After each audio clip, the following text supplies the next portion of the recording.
सभी विद्यार्थियों को नमस्ते। विद्यार्थियों, आपका जानवी एजुकेशन हब में स्वागत है। इस वीडियो के अंतर्गत हम NIOS कक्षा 12 में जो हिंदी विषय है उसका चैप्टर नंबर 8 की जो कविता है उसमें नरेश सक्सेना की कविता हम पढ़ेंगे। पिछले वीडियो में हमने राजेश जोशी की कविता पढ़ी थी संयुक्त परिवार। आज हम नरेश सक्सेना की कविता नक्शे पढ़ेंगे। तो ये चैप्टर आपके MCQ के अंतर्गत दे रखा है, जिसके तहत आपके बोर्ड एग्जाम के अंदर विषय निष्ठ प्रश्न यानी कि न्यूटैब पूछी जाएगी। तो पढ़ते हैं नरेश सक्सेना की कविता नक्शे। तो अगर किसी ने पिछला वीडियो नहीं देखा है तो वो इस वीडियो को देखे ताकि ये चैप्टर आपका कंप्लीट हो पाए। हमने पिछले वीडियो में राजेश जोशी की संयुक्त परिवार वाली कविता पढ़ी जो कि बहुत ही अच्छी थी, जो कि संयुक्त परिवार पे लिखी गई थी कि हमारे समाज में आज संयुक्त परिवार जो है उसकी प्रथा कम होती जा रही है और एकल परिवार बढ़ता जा रहा है। तो जिसके कारण क्या क्या समस्या उत्पन्न होती जा रही है। एक अतिथि हमारे घर आता है कोई और वो हमारे घर से ताला देकर लौट जाता है। तो उस कविता में संयुक्त परिवार की परंपरा और उसका महत्व और आज के संदर्भ में एकल परिवार किस तरह से होते जा रहे हैं, उसकी वजह से क्या क्या समस्या आती जा रही है वो हमने देखा। अब हम देखेंगे नरेश सक्सेना की कविता। तो इसके चैप्टर को हमने अच्छे से पढ़ा था, कविता अच्छे से पढ़ी थी हमने और उसके MCQ भी हमने देखे थे। संयुक्त परिवार से संबंधित जो भी MCQ दे रखे चैप्टर में वो हमने देखे थे। अब हम देखेंगे नक्शे कविता। नरेश सक्सेना। अब तक आप आदिकाल, मध्यकालीन एवं आधुनिक काल के कई कवियों की कविताएं पढ़ चुके हैं। मैथिली, ब्रज एवं अवधी भाषा की कविताओं की यात्रा करते हुए आप खड़ी बोली हिंदी के तट पर विश्राम कर रहे हैं। खड़ी बोली हिंदी का सीधा संबंध आधुनिक काल की कविताओं एवं कवियों से है। देखो, खड़ी बोली हिंदी में क्या होता है कि जो शब्द होते हैं बहुत सीधे साधे शब्द होते हैं, बहुत हमें आसानी से समझ में आ जाते हैं। हिंदी साहित्य के आधुनिक काल का प्रारंभ अगर 1850 ईस्वी से माने तो आधुनिक काल का दायरा लगभग 150 वर्षों का ठहरता है। 150 वर्षों के इस विस्तृत कालखंड में भी हिंदी कविता भारतेंदु युग, द्विवेदी युग, छायावाद, प्रगतिवाद, प्रयोगवाद, नई कविता, समकालीन कविता जैसे काव्य आंदोलन से गुजरते हुए आज यहाँ तक पहुँची है। नरेश सक्सेना आधुनिक काल के भी सबसे आधुनिक संदर्भ के समय के संदर्भ में, यानी नरेश सक्सेना जो है आधुनिक काल के भी सबसे आधुनिक कवि है। पिछले 50-60 वर्षों में या वर्षों से हिंदी कविता लेखन के क्षेत्र में वे सक्रिय हैं।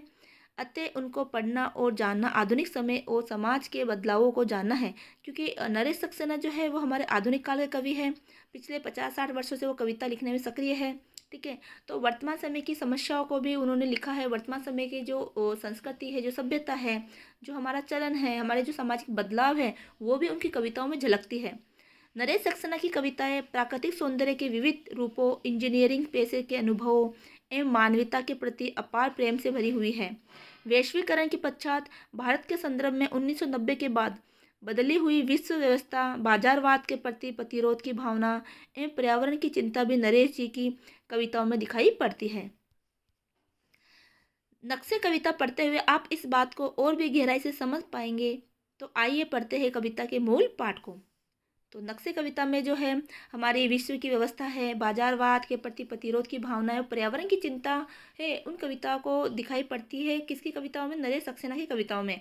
तो जो नक्शा कविता उसके तहत भी इन चीज़ों को इन बदलाव को शामिल किया गया है। तो ये है मूल पाठ नक्शे।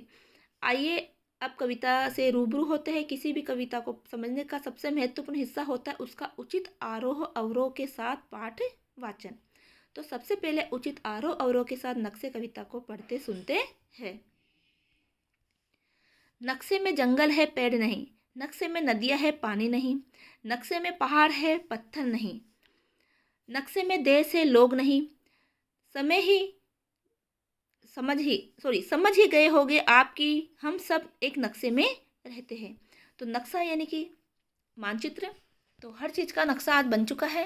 तो कवि कह रहे हैं कि समझ ही गए हैं कि हम सब एक नक्शे में ही रहते हैं। हमारी पेंटों और चप्पलों से लेकर वल्दियत और चोटों के निशान, नब्ज रक्तचाप और तापमान, स्वप्न और स्मृतियाँ सहित नप चुके हैं और नक्शे तैयार है। नक्शे में नदियाँ अब भी कितनी साफ है और चमकदार कहती हुई हमें तो अब यही अच्छा लगता है। तो नदियाँ हमें क्या कहती है कि ऐसे लगता है कि वो हमें कह रही है कि हमें तो यहीं पर अच्छा लगता है। कहाँ रहना अच्छा लगता है? नक्शे में। नक्शों में गतियाँ है, लक्ष्य है, दिशाएं है, अतीत है, भविष्य है और सब तरह के रंग क्या नहीं है। बाजरे की रोटी, अब क्या नहीं है इसमें? बाजरे की रोटियां और धनिया पुदीने की चटनी तक नक्शे में जा चुके हैं। यानी क्या क्या नहीं है, सब कुछ नक्शे में शामिल हो गया है। एक लंबे क्यू में खड़े बदहवास हम पूछते हैं, भाई साहब कहीं हम नक्शे से बाहर तो नहीं छूट जाएंगे? नक्शे में सबसे खतरनाक चीज होती है उसका पैमाना। पैमाना घटाते ही बोने हो जाते हैं पहाड़, समुद्र पोखर हो जाते हैं, शहरों को छोड़िए छोटे मोटे देश तक गायब हो जाते हैं। इसमें कसूरवार नक्शे नहीं, आंखें ठहराई जाती है। तफरीर की जगह नहीं है यह, नक्शे में फ़ौरन बाहर निकल आइए। नक्शों से फ़ौरन बाहर निकल आइए। मुझे लगता है एक दिन सारे नक्शों को मोड़कर जेब में रख लेगा कोई मस्खरा और चलता बनेगा। तो इस तरह से कवि ने ये नक्शे कविता लिखी है। एक बार हम उसका अर्थ को देखते हैं, फिर हम इसको अंश से भी पढ़ेंगे, क्योंकि देखो इस चैप्टर से आपके एमसीक्यू बनने वाले हैं। तो नक्शा यानी कि मानचित्र। तो आज हम देखते हैं कि हर वस्तु हर जगह का मानचित्र बन चुका है। तो यहाँ कवि यही कह रहे हैं। तो कवि जो है वो एक पढ़े लिखे अच्छे वैज्ञानिक दृष्टिकोण से देखने वाले थे वो, और बहुत अच्छे लिखे पढ़ी आज के संदर्भ में बहुत अच्छे पढ़े लिखे कवियों में ही शामिल थे नरेश सक्सेना। तो उन्होंने आज से बदलते हुए पर्यावरणीय जो परिवेश है, पर्यावरणीय बदलाव है, उसको उन्होंने एक वैज्ञानिक दृष्टिकोण से देखा है। तो इसी आधार पर उन्होंने कविता लिखी है। नक्शे में जंगल है पेड़ नहीं। तो कवि कह रहे हैं कि नक्शा जो है, मानचित्र जो है, उसके अंदर आपने कभी मानचित्र को नक्शे को देखा होगा तो उसमें बड़े बड़े जंगल, पेड़, नदियाँ, पहाड़, पत्थर सब कुछ उसमें दर्शा दिया जाता है। तो नक्शे में जंगल है पेड़ नहीं, नक्शे में नदियाँ है पानी नहीं, नक्शे में पहाड़ है पत्थर नहीं। इन नक्शे के अंदर जंगल, नदियाँ, पहाड़ इन सबको दर्शाया जा सकता है, यानी एक उनको निर्जीव तरीके से दर्शाया जा सकता है, लेकिन उसमें सजीवता नहीं ला सकते। नक्शे में देश है लोग नहीं। तो नक्शे के अंदर देशों को भी दर्शाया जाता है, देशों का भी नक्शा होता है। और नक्शे के अंदर जो है नदियों का दर्शाया जाता है, पहाड़ है, रेगिस्तान है, हर तरह की जगह की स्थिति है उसको नक्शों में दर्शा दिया जाता है। लेकिन उसमें सजीवता गायब रहती है, सजीवता उसमें नहीं रहती। और बहुत ही रंग बिरंगे सुंदर सुंदर नक्शे आज उपलब्ध है। समझ ही गए होंगे आप कि हम सब एक नक्शे में रहते हैं। तो कवि कहते हैं कि आप समझ ही गए होंगे कि हम सब भी एक नक्शे में शामिल होते जा रहे हैं। अब देखो किस किस चीज़ के नक्शे हो चुके हैं। हमारे पैंटों और चप्पलों से लेकर वलीयत और चोटों के निशान। कवि कह रहे कि हमारी पैंट, हमारी चप्पल, ये सभी कुछ नक्शे में शामिल होती जा रही है। मतलब ये है कि आज कई इस तरह की वस्तुएं भी है जिनके भी जो है नक्शे बन चुके हैं, उनके भी मानचित्र बन चुके हैं। ठीक है, जैसे कि कुछ दुकानें हैं वो भी नक्शे में शामिल होती जा रही है ना। हमारी जो वलीयत यानी कि हमारे पिता का नाम जो है वो भी नक्शों में शामिल होता जा रहा है। चोटों के निशान जो कि हम पूर्वजों से हमें कुछ परंपराएं प्राप्त होती जा रही है ना, वो हमारे माता पिता से जो हमें संस्कृति प्राप्त होती है वो भी कहीं ना कहीं हमारे नक्शों में शामिल होती जा रही है। नब्ज रक्तचाप यानी कि हमारी नसों की जो है रक्तचाप है, हमारा ब्लड प्रेशर है, वो भी एक नक्शे में एक पैमाने के थ्रू, एक नाप के थ्रू हमारे नक्शों में शामिल होता जा रहा है। और तापमान, स्वप्न और स्मृतियाँ सहित नप चुके हैं, यानी हमारी रक्तचाप को भी आज नापा जा चुका है। नापते हैं ना कि इतना ब्लड प्रेशर हो गया, इतना आपका ब्लड प्रेशर कम हो गया, तो उनको भी मापा जा चुका है। तापमान को मापा जा चुका है, हमारी बॉडी को जो कुछ हमारा था वो भी आज नप चुका है, वो भी आज हमारा नहीं रहा है, और वो भी नक्शों में शामिल हो चुका है। यहाँ तक कि हमारे सपने, है ना, अगर किसी को कोई सपना है कि मैं आगे ये करना चाहती हूँ, तो वो उसको भी एक मानचित्र में उसने शामिल कर दिया, उसको भी एक कागज़ पर उसने उकेर दिया है। हमारी यादें सहित सब कुछ आज नप चुका है और नक्शे तैयार है। नक्शों में नदियाँ अब भी कितनी साफ है और चमकदार, कहती हुई हमें तो अब यही अच्छा लगता है। तो देखो नक्शों में नदियाँ रंग बिरंगी तरीके से उसको नक्शों में दर्शाया जाता है, और बहुत ही सुंदर और बहुत ही साफ सुथरी उस नक्शों में नज़र आती है। लेकिन क्या वाकई ऐसा है क्या? नदियाँ वाकई तो शुद्ध नहीं है, उनको तो लोगों ने प्रदूषित कर दिया है। तो कवि यही कह रहा है कि नक्शों में तो नदियाँ भी बहुत सुंदर और साफ सुथरी लगती है, और ऐसा लगता है कि नदियाँ ये कह रही हो कि हमें तो बस नक्शों में ही रहने दो, और वहाँ रहना ही हमें अच्छा लगता है। नक्शों में गतियाँ है, लक्ष्य है, दिशाएं हैं, अतीत है, भविष्य और सब तरह के रंग क्या नहीं है। तो कवि कह रहे हैं कि नक्शे के अंदर सब कुछ शामिल हो गया है, हमारी गति, हमारे लक्ष्य, हमारी दिशाएं, ठीक है, हमारा अतीत, हमारा भविष्य, इन सबको एक रंगों के जरिए नक्शों में उतार दिया गया है। यहाँ तक कि बाजरे की रोटियां और धनिया पुदीने की चटनी नक्शे में जा चुकी है। आज ऐसे कई ऐप आ चुके हैं, है ना, जैसे कि हमारे फ्रूट से संबंधित ऐप है, हमारे कपड़ों से संबंधित ऐप है, वो सारे उसमें आ चुके हैं ना। तो हमारे खाने पीने के जो वस्तुएं हैं, हमारे मसाले हैं, वो सभी आज नक्शों में उपलब्ध है, यानी कि एक ऐप के जरिए हमें प्राप्त होते हैं। तो ऐप भी एक तरह से नक्शा ही हो गया। तो ये सभी नक्शे में जा चुके हैं।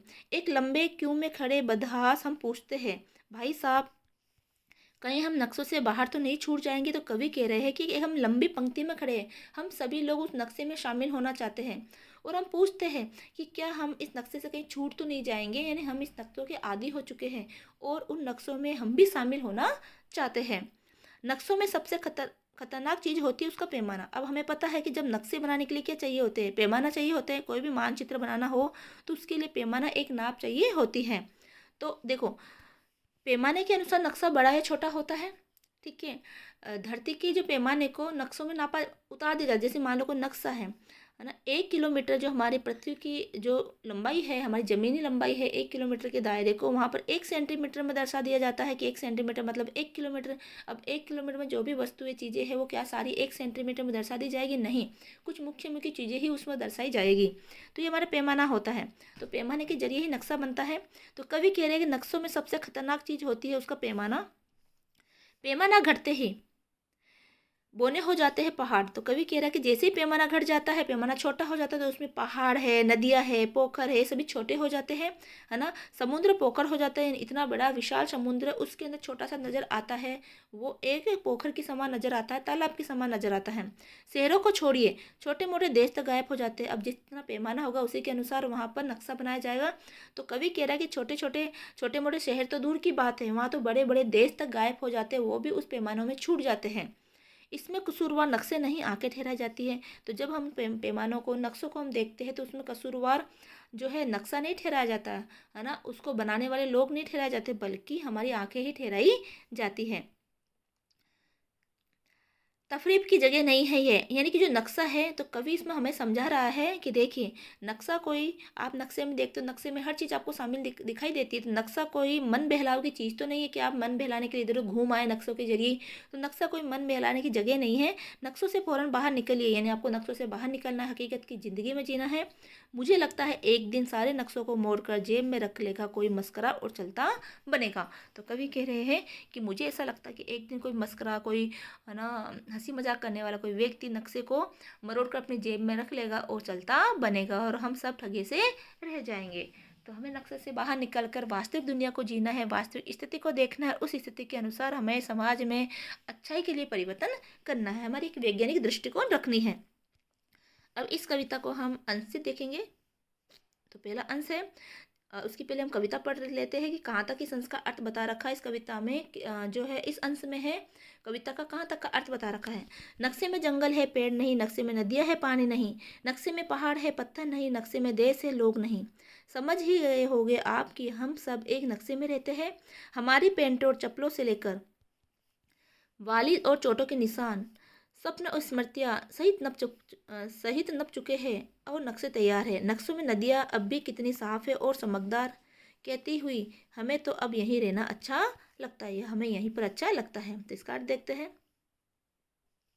देखिए, अब तक आप कविता पढ़ चुके हैं। नक्शा देखना एक बात है और नक्शे को मानवीयता और उसकी आवश्यकताओं से जोड़कर समझना दूसरी बात है। आइए अब देखते हैं कि नरेश सक्सेना का नक्शा कैसे अन्य नक्शे से भिन्न है।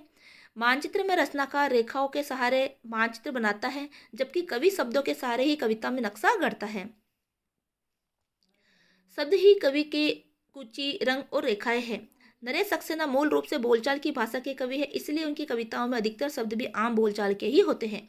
व्याख्या, नरेश सक्सेना के लिखने और अधिक पढ़ने जाने वाले कवि है। तो नरेश सक्सेना के अधिक लिखने और अधिक पढ़ने वाले कवि है। अब तक उनके 2 संग्रह है, समुद्र पर हो रही बारिश, सुनो चारुशिला, प्रकाशित हो चुके हैं। तो देखो, ये कविता आपको याद रखनी है। समुद्र पर हो रही बारिश किसकी लिखी हुई कविता है, या फिर चारुशिला किससे संबंधित कविता है, किस कवि से संबंधित कविता है, तो आपको ध्यान रखना है।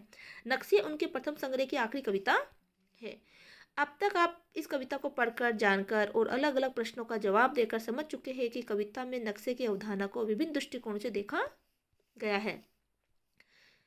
इस दृष्टिकोण के मूल में मानवीयता, बाजारीकरण का असर एवं पर्यावरण की चिंता है। मूल रूप से विज्ञान एवं इंजीनियरिंग की अध्येता होने के कारण नरेश सक्सेना का वैज्ञानिक दृष्टिकोण भी इस भिन्नता का कारण है। दरअसल नरेश सक्सेना का बचपन प्रकृति की उन्मुक्त छांव में बीता था। उन्होंने प्रकृति का स्वच्छ, निर्मल एवं प्रसन्न रूप देखा भोगा था। इसलिए किसी परिजन की तरह कविता में नरेश सक्सेना प्रकृति और पर्यावरण की दुर्व्यवस्था के प्रति चिंता अभिव्यक्त करते हैं। वस्तु और पदार्थ भी कवि के लिए मानव की तरह ही सजीव है।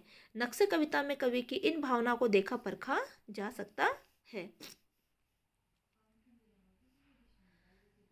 समझ की सुविधा के लिए नक्शा कविता को 2 हिस्सों में विभाजित किया गया है।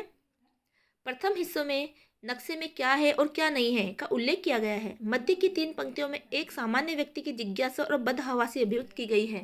देखो, नक्शे कविता को हम पढ़ते हैं तो उसको 3 भागों में बांटा है। पहले में तो नक्शे में क्या है क्या नहीं, जैसे नदियाँ है, पहाड़ है, जंगल है ना, इनको उसमें बताया गया है। और मध्य की 3 पंक्तियों में व्यक्ति की जिज्ञासा और बदहवासी की अभिव्यक्ति हुई है कि कहीं हम नक्शे से बाहर तो नहीं छूट जाएंगे। और फिर है कविता का अंतिम और सबसे महत्वपूर्ण हिस्सा। आइए हम प्रथम हिस्से के अर्थ ग्रहण की प्रक्रिया में शामिल होते हैं। तो प्रथम हिस्से को हम पढ़ते हैं।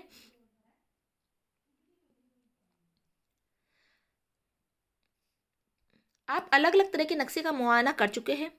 आपने भारत और उसके समीपवर्ती देशों का नक्शा देखा, आपने राज्य और पड़ोसी राज्यों का नक्शा देखा। तो आपने कई तरह के नक्शे देखे होंगे। भारत है, उनके आसपास के पड़ोसी राज्य है, पड़ोसी देश है। अपनी ज़मीन और मकान का नक्शा भी देखा है। आजकल तो मकान से लेकर दुकान तक, विद्यालय से लेकर अस्पताल तक, हकीकत से लेकर ख्वाब तक, हर चीज़ का नक्शा आपके समक्ष वैज्ञानिक विज्ञापन देखकर प्रस्तुत किया जाता है। इसीलिए कवि किसी एक नक्शे के बारे में बात करने के बजाय नक्शे यानी कि बहुवचन की बात करता है। तो बहुत सारे हर तरह के नक्शे होते हैं।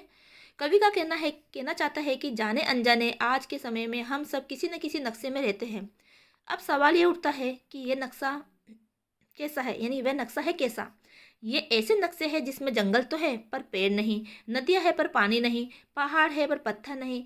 और तो और इन नक्शों में देश और देश दिखाई पड़ते हैं, पर लोगों का नामो निशान नहीं है। मतलब भौगोलिक रूप से तो ये चीज़ें मौजूद है, किंतु उनका प्राण तत्व, उनकी सजीवंतता गायब है, यानी कि उसमें सजीवता नहीं है।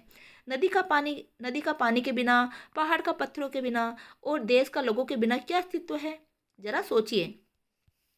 ऐसे नक्शे अस्तित्व में हैं और लोगों को अपनी ओर अपने रंग रोगन और योजनाओं के से आकर्षित भी कर रहे हैं। बाजार में तो ऐसे नक्शों की भरमार है, बस इन नक्शों में मानवता एवं संवेदनाएं जगह नहीं पाती। वैसे भी बाजार में पदार्थ और उत्पाद की जगह होती है, संवेदना और मानवता की नहीं। आगे की पंक्तियों में अपनी बात को बढ़ाते हुए कवि कहता है कि हमारे जीवन की छोटी छोटी चीज़ें भी इन नक्शों की भेंट चढ़ चुकी है। पेंट और चप्पल उन छोटी चीज़ों के प्रतीक है जिनका उपयोग हम दैनिक जीवन में करते हैं। देखो, छोटी मोटी चीज़ें भी जो है वो भी नक्शों की भेंट चढ़ चुकी है। बल्दियत यानी कि हमारे पिता, है ना, के इशारे इन चीज़ों के प्रतीक हैं और हमें अपने पूर्वजों और अपनी परंपराओं से मिलता है। चोटों के निशान हमारी स्मृति और सुख दुख का हिस्सा है, जो नितांत व्यक्तित्व की चीज़ें होती है। देखो, हमारे चोट के निशान है, हमारे सुख दुख है, हमारे स्मृति है, वो हमारे एक व्यक्तित्व का हिस्सा होती है। व्यक्तिगत चीज होती है। वो हमारी नब्ज, रक्तचाप, तापमान हमारे शरीर के उन हिस्सों की ओर संकेत करते हैं जिन पर सिर्फ और सिर्फ हमारा ही अधिकार होना चाहिए, चाहे वह शारीरिक बीमारी के रूप में ही क्यों ना हो। परंतु नक्शे के इस जमाने में कुछ भी हमारा नहीं है, न है स्वप्न और न है स्मृति। ये सभी के सभी वस्तु और उत्पाद के रूप में तब्दील होकर किसी न किसी नक्शे में समा गए हैं। मतलब है कि हम और हमारी चीज़ें खत्म होती जा रही है और तरह तरह के नक्शे तैयार हो रहे हैं। पर्यावरण प्रदूषित होता जा रहा है, प्रकृति का इतना दोहन हो रहा है कि वह अपना मूल रूप खोती जा रही है। दूसरी तरफ तरह तरह के चमकदार नक्शे हमारे सामने प्रस्तुत किए जा रहे हैं। ऐसी स्थिति पर चुटकी लेते हुए कवि लिखता है कि अब तो नदियाँ भी कहने लगी है कि उन्हें भी नक्शे में ही रहना अच्छा लगता है, क्योंकि बाहर तो लोगों ने नदियों को प्रदूषित कर दिया है। नदियाँ सुंदर कहाँ लगती है, नक्शों में ही लगती है। तो ऐसा लगता है नदियाँ कह रही हो कि हमें तो अब नक्शों में रहना अच्छा लगता है, क्योंकि सिर्फ नक्शे में नदियाँ साफ और चमकदार दिखती है। इन पंक्तियों में प्रकृति और पर्यावरण की वर्तमान परिस्थितियों पर गहरा व्यंग्य किया गया है। नदियों के माध्यम से यहाँ कवि की अपनी भावना अभिव्यक्त हुई है और एक तरह का आक्रोश भी। प्रकृति, पर्यावरण और नदियों की दुर्व्यवस्था तथा नक्शा प्रस्तुत करने वालों में कोई न कोई संबंध तो अवश्य है। कहीं इस दुर्व्यवस्था के जिम्मेदार वे ही तो नहीं है? जरा सोचिए और पर्यावरण के प्रति सचेत लोगों से चर्चा कीजिए। आगे नक्शे की शक्ति का उल्लेख करते हुए कवि लिखता है कि इन नक्शों में कोई कमी नहीं है। जो जो चीज़ें हमारे जीवन में से गायब हो चुकी है वे भी यहाँ मौजूद है। अतीत और भविष्य के तमाम रंग यहाँ मौजूद है। ये जो चीज़ हमारे जीवन से आज गायब है वो कहाँ मौजूद हो गई है? नक्शे में। हमारी परंपरा से लेकर अगले कई वर्षों की योजनाएं, लक्ष्य, भविष्य की दशा दिशा सब कुछ यहाँ उत्पाद में मौजूद है। ऐसी ऐसी गति और कहाँ दिखेगी जहाँ एक नज़र में आप सैकड़ों वर्ष आगे और पीछे देख सकते हैं। यहाँ तक कि बाजरे की रोटी और धनिया पुदीने की चटनी यानी कि हमारा स्वाद तक उत्पाद बनकर नक्शे में समा चुका है। यो भी आजकल गूगल के नक्शे में आपको जगह से लेकर स्वाद तक की सूचना देने वाले ऐप मौजूद है कि गूगल जब हम देखते हैं तो वहाँ हर जगह का नक्शा मौजूद हो जाता है गूगल मैप पर, और साथ में कौन सी होटल कहाँ पर है, ठीक है, वो भी एक तरह से गूगल ऐप में ही मिल जाता है। और हमारी छोटी से छोटी सूचनाएं उनके ऐप में दर्ज है। हमारी आदतें, हमारी पसंद, हमारी जगह क्या नहीं है उनके पास। नक्शे में क्या है और क्या नहीं है, पर इतनी बात कर लेने के बाद एक सामान्य और इस नई व्यवस्था के दुष्प्रभाव से अनजान व्यक्ति के प्रश्न से कविता अपनी भाव भंगिमा बदलती है। इस व्यवस्था में नक्शे ने ऐसा आकर्षण और आवश्यकता पैदा कर दी है कि हर किसी को नक्शे में शामिल करना ही श्रेष्ठ लगता है। तो हर व्यक्ति किस में शामिल होना चाहता है? नक्शे में। क्या आप बता सकते हैं कि यहाँ हम पूछते हैं हम कौन हैं? हम इस व्यवस्था के शिकार वे तमाम लोग हैं जो किसी भी कीमत पर नक्शे में शामिल हो जाना चाहते हैं। उन्हें वर्तमान और खुद पर भरोसा नहीं है और भविष्य की चिंता से भयभीत है। नक्शे से बाहर छूटने की आशंका उनके इसी भय को अभिव्यक्त करती है। अब है अंश नंबर 2। पहले कविता पढ़ते हैं। नक्शों में सबसे खतरनाक चीज होती है उनका पैमाना। पैमाना घटते ही बौने हो जाते हैं पहाड़, समुद्र पोखर हो जाते हैं, शहरों को छोड़िए छोटे मोटे देश तक गायब हो जाते हैं। इसमें कसूरवार नक्शे नहीं, आंखें ठहराई जाती है। तकरीब की जगह नहीं है ये, नक्शों से फौरन बाहर निकल आइए। मुझे लगता है एक दिन सारे नक्शे को मोड़कर जेब में रखकर लेगा कोई मस्करा और चलता बनेगा। अब इसका अर्थ हम देखते हैं। इसके बाद प्रारंभ होता है कविता का सबसे महत्वपूर्ण अंतिम हिस्सा। इन पंक्तियों में कवि नक्शे की असलियत और उद्देश्य को उद्घाटित करता है। अभी तक कवि नक्शे के स्वरूप और उसकी वर्तमान स्थिति पर तटस्थ भाव से टिप्पणी कर रहा था कि सब कुछ नक्शे में शामिल हो गया है, परंतु आगे की पंक्तियों में कवि की धारणाएं और विचार अभिव्यक्त हुए हैं। आपको ध्यान होगा कि कविता में प्रवेश करने से पूर्व आपने नक्शे और पैमाने के बारे में जानकारी प्राप्त की थी। नक्शे के उस विज्ञान को ध्यान में रखते हुए अब आगे की पंक्तियां पढ़िए और याद अर्थ का अनुमान लगाइए। सोचिए कि पैमाने को सबसे खतरनाक क्यों बताया गया है। अब तक आप जान चुके हैं कि तय किए गए पैमाने के अनुसार ही नक्शे में किसी तरह की लंबाई, चौड़ाई और क्षेत्रफल तय होते हैं, कि तय किए गए पैमाने के अनुसार ही वो नक्शा बनता है। इसीलिए कवि कहता है कि पैमाने घटते ही पहाड़, समुद्र, शहर तो छोड़िए देश तक नक्शे से गायब हो जाते हैं। यानी नक्शे में कौन रहेगा और कौन नहीं, ये पैमाना ही तय करता है।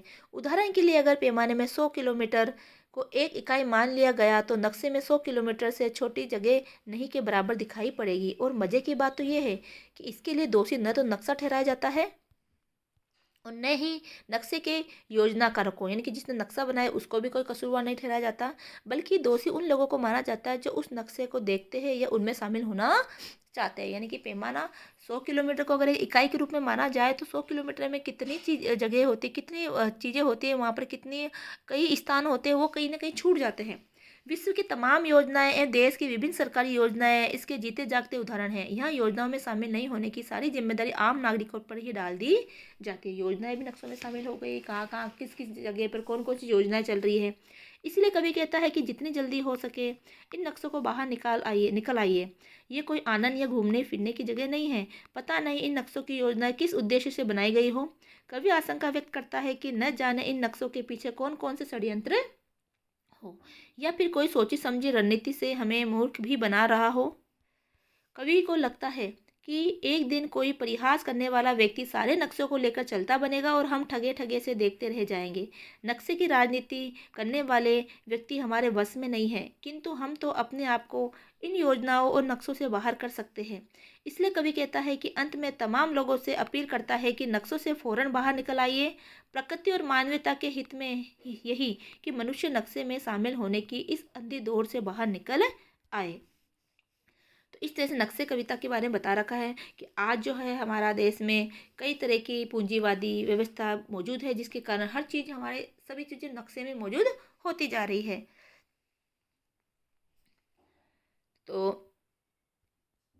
उम्मीद है कि चैप्टर आपको समझ में आ गया होगा। तो ज़्यादातर इसको शेयर करें, चैनल को सब्सक्राइब करें और लाइक करें।